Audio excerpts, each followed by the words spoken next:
A ausência de Max Verstappen no cockpit do RB22 logo na abertura da segunda semana de testes no Bahrein, ocorrida na última segunda-feira, dia 16 de fevereiro, acendeu um sinal de alerta vermelho muito mais intenso do que a pintura da equipe austríaca sugere. O que vimos no traçado de Sakhir não foi apenas uma gestão de cronograma, mas o indício de que a hegemonia da Red Bull Racing pode estar enfrentando seu maior desafio técnico na era dos novos regulamentos de 2026. Enquanto Isaac Hadjar, o jovem francês promovido da academia para ocupar o assento ao lado do tricampeão, assumia a responsabilidade de acumular quilometragem, os dados de telemetria sugerem que a equipe de Milton Keynes não está escondendo o jogo, mas sim lutando para encontrar o equilíbrio aerodinâmico fundamental. Na última segunda-feira, enquanto as outras equipes colocavam seus pilotos titulares para validar as atualizações trazidas da fábrica após a primeira semana, a Red Bull optou por deixar Verstappen nos boxes, uma decisão que, segundo fontes internas, está ligada a uma dissonância na correlação entre o túnel de vento e a pista real, especificamente no comportamento do assoalho em curvas de alta velocidade. É fundamental entendermos que, neste novo ciclo regulatório, onde a dependência da parte elétrica da unidade de potência aumentou para 50%, a eficiência do arrasto aerodinâmico é a moeda mais valiosa do grid. E é exatamente sobre essa busca desesperada por eficiência e os problemas que ela acarreta que precisamos falar, conectando diretamente com o que o diretor técnico da Red Bull admitiu no início desta semana. Em uma declaração que caiu como uma bomba no paddock, foi confirmado que o novo chassi não é a referência do grid neste momento. Historicamente, a Red Bull sempre chegou aos testes de pré-temporada com um carro que ditava a tendência, obrigando as rivais a copiarem suas soluções de sidepods e suspensão. Contudo, o cenário mudou drasticamente. A admissão de que o carro precisa de ajustes profundos indica que o conceito de Active Aero, ou aerodinâmica ativa, que permite a movimentação das asas dianteira e traseira para redução de arrasto nas retas e aumento de downforce nas curvas, não está operando de forma harmônica com a plataforma mecânica do carro. Quando Isaac Hadjar foi para a pista na segunda-feira, o que se viu foi um carro nervoso, com saídas de traseira imprevisíveis no setor 2, justamente onde a exigência de tração mecânica é maior. Se a Red Bull, que dominou a última era, está admitindo publicamente que não é o alvo a ser batido, isso abre um vácuo de poder que está deixando as garagens da McLaren, Ferrari e Mercedes em estado de alerta máximo e otimismo cauteloso. A ausência de Verstappen no cockpit na segunda-feira não foi descanso. Foi uma reunião de engenharia de emergência para tentar salvar o início do campeonato. Enquanto a Red Bull lida com seus fantasmas técnicos, a Mercedes, agora com a dupla formada por George Russell e o prodígio italiano Andrea Kimi Antonelli, enfrenta seus próprios demônios, mas de uma natureza diferente. George Russell, que agora assume inequivocamente o papel de líder da equipe após a saída de Lewis Hamilton para a Ferrari, foi vocal e direto ao ponto sobre uma questão que ele classificou como bastante irritante nos novos carros de 2026. Durante as sessões do início desta semana, Russell apontou que a oscilação causada pela ativação do X-Mode, o modo de baixa resistência aerodinâmica nas retas, está criando uma instabilidade na frenagem que tira a confiança do piloto ao atacar as zebras. Não estamos falando do antigo porpoising que assolou a equipe em 2022, mas sim de uma mudança brusca no centro de pressão aerodinâmica quando as asas móveis voltam para a posição de carga total na entrada das curvas. Imagine você estar a 330 km por hora, acionar o freio e sentir que a traseira do carro ainda está flutuando porque o sistema demorou 2 milésimos de segundo a mais para fechar a asa. É disso que Russell reclama. Essa questão irritante citada por Russell é o pesadelo dos engenheiros de Brackley para esta temporada. Andrea Kimi Antonelli, com sua juventude e adaptabilidade vinda das categorias de base onde os carros são menos complexos, parece sofrer menos com essa adaptação, o que coloca uma pressão interessante sobre Russell. Se o novato conseguir lidar melhor com essa instabilidade intrínseca do regulamento de 2026 do que o piloto experiente, a dinâmica interna da Mercedes pode pegar fogo antes mesmo da primeira corrida. O que Russell descreve como irritante pode ser, na verdade, a nova característica de pilotagem exigida. Uma pilotagem onde você não confia cegamente na carga aerodinâmica, mas sim gerencia a transição dela. Daqui a pouco vou detalhar a telemetria da Ferrari e como Lewis Hamilton e Charles Leclerc estão lidando com isso. Mas antes, precisamos entender o drama que se desenrola na garagem da Williams, onde Carlos Sainz está tendo um choque de realidade brutal. Carlos Sainz, agora vestindo as cores da Williams ao lado de Alexander Albon, não escondeu sua frustração após as primeiras atividades desta semana. O piloto espanhol, vindo de uma estrutura vencedora como a Ferrari, alertou categoricamente que a equipe de Grove ainda tem muito a evoluir se quiser sair do fundo do pelotão intermediário. A declaração de Sainz na última segunda-feira, após descer do carro, foi um banho de água fria na expectativa de que a Williams daria um salto de qualidade imediato com a chegada do novo regulamento. Sainz foi cirúrgico ao apontar que o carro carece de carga aerodinâmica geral e que o comportamento dos pneus de 18 polegadas com os novos compostos da Pirelli é excessivamente sensível às mudanças de temperatura da pista. Para um piloto conhecido por sua capacidade técnica e inteligência de engenharia, ouvir Sainz dizer que há muito trabalho a fazer significa que a correlação de dados da Williams ainda está defasada em relação às equipes de ponta. Alexander Albon, que já está habituado às limitações da equipe, consegue extrair voltas rápidas, mascarando os defeitos do chassi, mas Sainz, com sua referência de um carro capaz de vencer grandes prêmios, expõe as feridas abertas do projeto. A Williams apostou tudo neste novo ciclo para voltar aos dias de glória, mas parece que o início da jornada será de sofrimento e desenvolvimento tardio. E falando em desenvolvimento e inovações, precisamos olhar para a McLaren.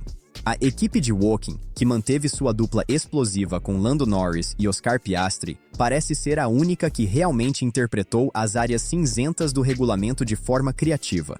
Oscar Piastri, em entrevista concedida no paddock no início da semana, soltou uma frase que deixou os adversários de orelha em pé. O australiano disse textualmente que há coisas que nunca fizemos antes, sendo testadas no novo carro. Piastri se refere muito provavelmente à gestão de energia do sistema híbrido. Com o motor elétrico fornecendo praticamente metade da potência total, a forma como essa energia é entregue e recuperada se tornou uma arma estratégica. A McLaren parece ter desenvolvido um mapeamento de motor que permite um overboost mais agressivo em saídas de curva lenta, algo que Lando Norris e Piastri estão tendo que aprender a domar. Não é apenas acelerar, é saber quando o sistema vai despejar essa potência extra para não destracionar. Quando Piastri diz que são coisas nunca feitas antes, ele está sugerindo que a pilotagem na Fórmula 1 se tornou um jogo de xadrez em alta velocidade, onde o piloto precisa configurar o diferencial e a recuperação de energia curva a curva. Se a McLaren acertou a mão nisso, eles podem ter encontrado a vantagem que a Red Bull perdeu. Agora, vamos fazer uma pausa estratégica para analisar o quadro geral do grid. Temos a Red Bull com Max Verstappen e Isaac Hadjar admitindo falhas no projeto. Temos a Mercedes com George Russell e Kimi Antonelli lutando contra a instabilidade aerodinâmica. Temos a Williams de Carlos Sainz e Alexander Albon percebendo que o buraco é mais embaixo. E temos a McLaren de Norris e Piastri testando tecnologias inéditas. Mas onde se encaixam as novas forças desse grid expandido? A chegada da Audi, com a dupla experiente e jovem formada por Nico Hülkenberg e o brasileiro Gabriel Bortoleto, e a entrada da Cadillac com Sérgio Pérez e Valtteri Bottas, mudou a dinâmica política e técnica do esporte. Gabriel Bortoleto, campeão da Fórmula 2, chega à Audi com a missão de aprender com a raposa velha, que é Nico Hülkenberg. A Audi, assumindo a estrutura da antiga Sauber, trouxe um motor totalmente novo, desenvolvido na Alemanha, que é a grande incógnita da temporada. Nos testes de segunda-feira, vimos o carro da Audi completando muitas voltas, o que indica confiabilidade, mas os tempos de volta ainda são discretos. Hülkenberg, mestre em qualificação, tem focado em simulações de corrida, enquanto Bortoleto está sendo doutrinado na gestão dos pneus complexos desta nova era.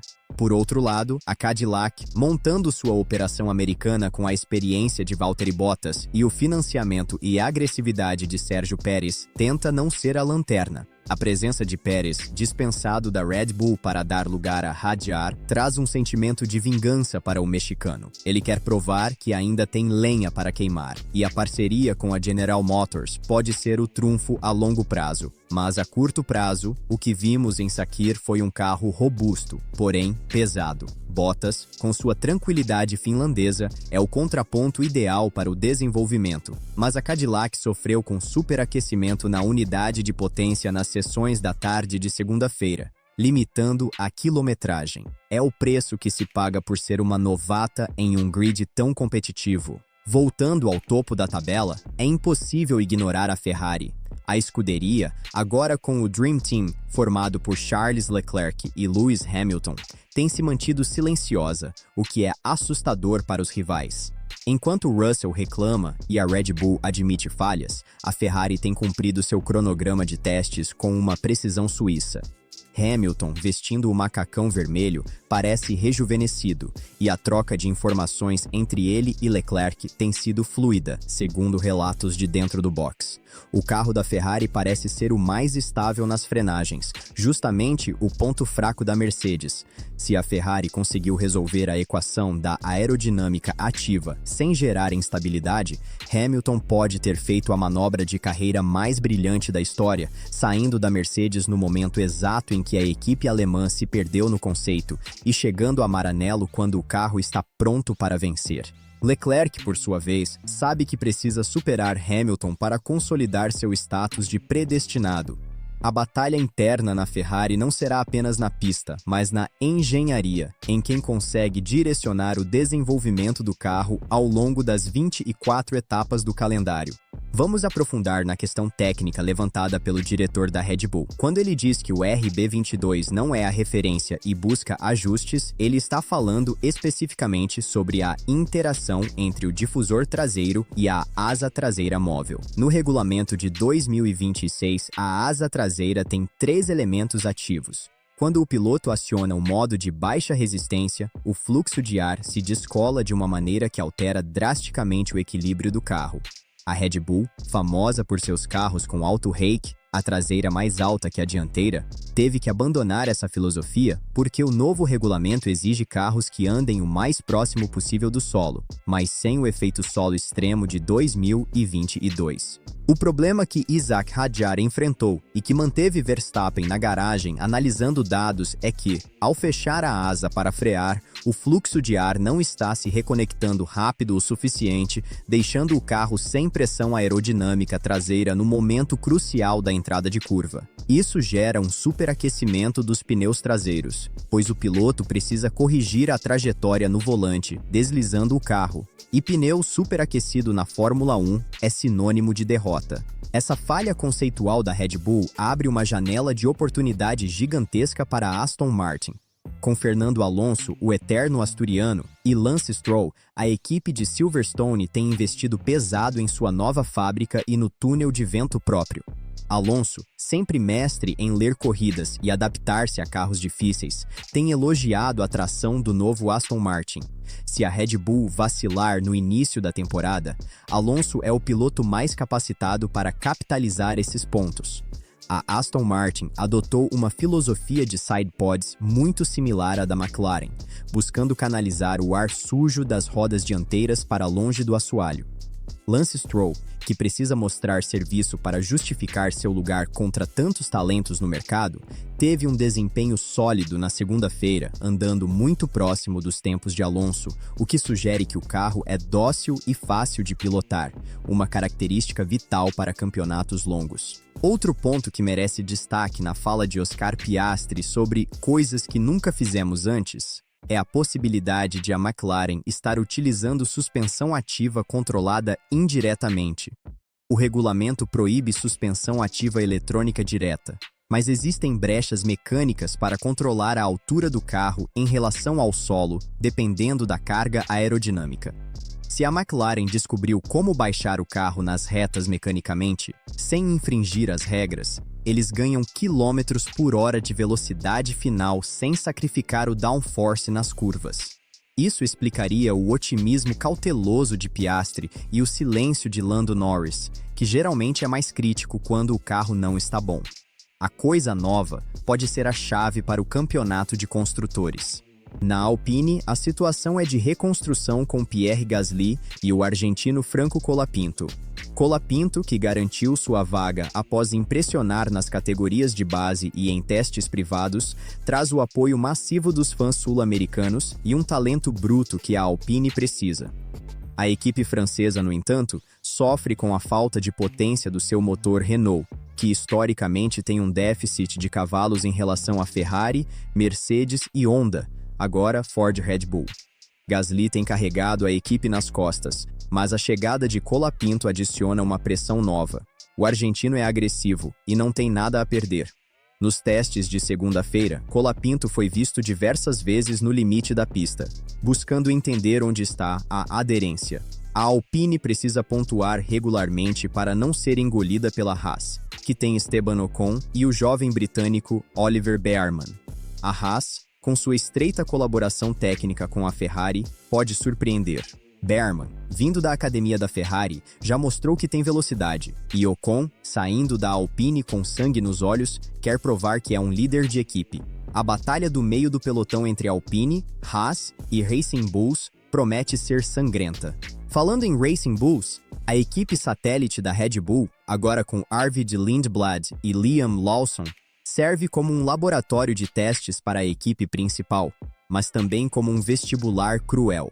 Liam Lawson sabe que está na fila para a vaga de Verstappen ou radiar se alguém falhar, e Arvid Lindblad, o novato sensação, quer repetir o que Verstappen fez no passado, pular etapas e chocar o mundo. A Racing Bulls compartilha muitos componentes com a Red Bull principal, então os problemas de equilíbrio que afetam Hadjar e Verstappen também estão presentes nos carros de Lawson e Lindblad. No entanto, por ser um carro com menos pressão aerodinâmica total, os problemas são, paradoxalmente, menos acentuados, tornando o carro da Racing Bulls mais previsível, embora mais lento. Lawson conseguiu completar uma simulação de corrida inteira na segunda-feira sem grandes sustos, o que fornece dados preciosos para a Honda e para a Ford ajustarem a entrega de potência. Voltando à análise de George Russell. A crítica dele sobre os carros novos serem irritantes reflete uma preocupação com a segurança e o conforto físico dos pilotos. Com corridas cada vez mais longas e calendários exaustivos, ter um carro que oscila e vibra o tempo todo é desgastante. A Fórmula 1 precisa tomar cuidado para não criar máquinas que sejam rápidas, mas inumanas de pilotar por 2 horas seguidas. Kimi Antonelli, sendo mais jovem, tem uma resistência física diferente, mas para veteranos como Alonso e Hamilton, a ergonomia e o conforto do cockpit são fatores de performance. Se a Mercedes não resolver essa vibração aerodinâmica, Russell vai chegar ao final das corridas mentalmente e fisicamente destruído, o que aumenta a chance de erros não forçados nas voltas finais. E num campeonato onde a Red Bull está ferida e a McLaren está voando, qualquer ponto perdido por exaustão será cobrado caríssimo no final do ano. A Williams e Carlos Sainz têm um longo caminho pela frente. A sinceridade de Sainz é a melhor ferramenta que a equipe tem agora. James Valls, chefe da equipe, precisa ouvir cada palavra do espanhol e direcionar os recursos limitados para as áreas certas. Não adianta trazer atualizações aerodinâmicas se a suspensão não consegue manter a plataforma estável.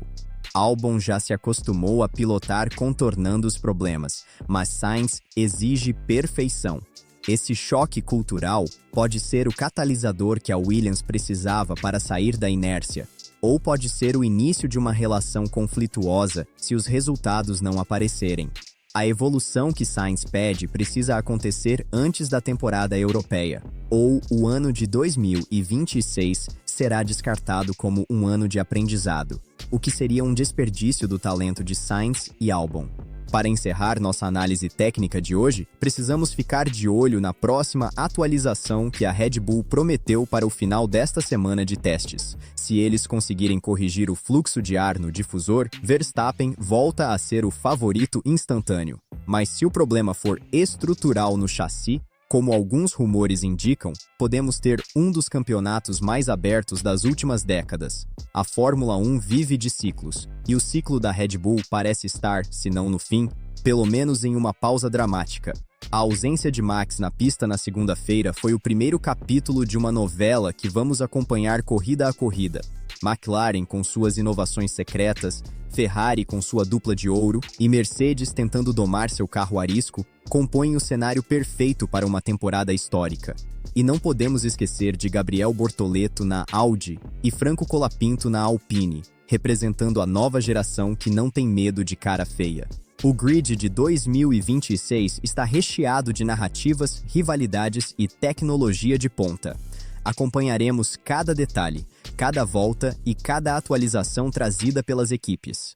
A guerra de desenvolvimento apenas começou e quem conseguir decifrar melhor os enigmas da aerodinâmica ativa e da gestão de energia levará o troféu para casa. Fiquem ligados porque a velocidade aqui não para e a informação chega primeiro para quem está no paddock. Inscreva-se no canal, ative as notificações para não perder nenhuma análise técnica e deixe seu like se você quer ver Gabriel Bortoleto e Franco Colapinto brilhando nessa nova era.